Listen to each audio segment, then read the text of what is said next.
Life in the bush. Why do Fulanis like living in the bush? Nomadic lifestyle is not a bad lifestyle. It is a choice. You choose to live your life in the club. I choose to live my life on my bed. You choose to drink alcohol. I choose not to drink alcohol. You choose to do whatever you want to do. It is a choice, and it is in sync with human nature. Nomadic lifestyle is part of human nature all over the world. It is a calling from the Supreme Being. So we will not allow anybody to put down nomadic lifestyles. There are nomads in America. There are nomads in all the big countries of the world. So Nigeria will not be different. We must respect the nomadic lifestyle of the Fulanis, whether we like it or not. We must respect it. And as citizens of this country, their rights will be protected.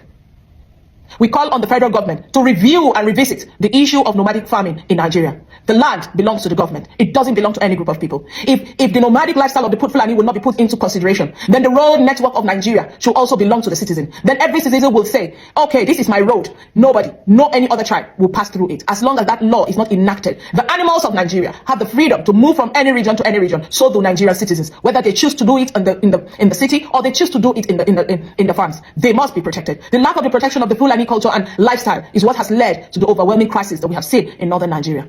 Now the question is the Fulani as a tribe violent? It is left for you to judge. Judgment is not for me. But all I know is the Fulani nomadic lifestyle have been in existence for hundreds of years. There has been dispute. Fulanis were considered the most gentle, down-to-earth people some few years back. What suddenly changed? Why did Fulani become the aggressors of the land? Why did they become the terror of the land? Because they have been marginalized. Because they have been stepped on.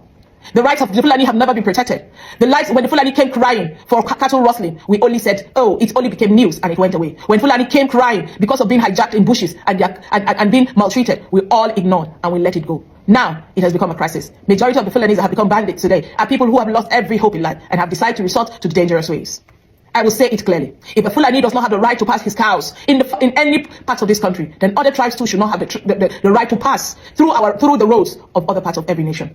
Lifestyle is lifestyle. I choose to walk on foot on a cow and another person chooses to ride on a car. It is a choice. It is a lifestyle that is respected by nature and must be respected by all. This is a call to the federal government. The Fulani issues must be looked into. The settlement must be looked into. The settlement of animals, the grazing fields of animals must be protected. The animals belong to Nigeria, even though they belong to the Fulani people, and the Fulani belong also to Nigeria. It is the responsibility of the Nigerian government to create a route for our herders. It is the responsibility of the government to create cattle grazing centers all over this country.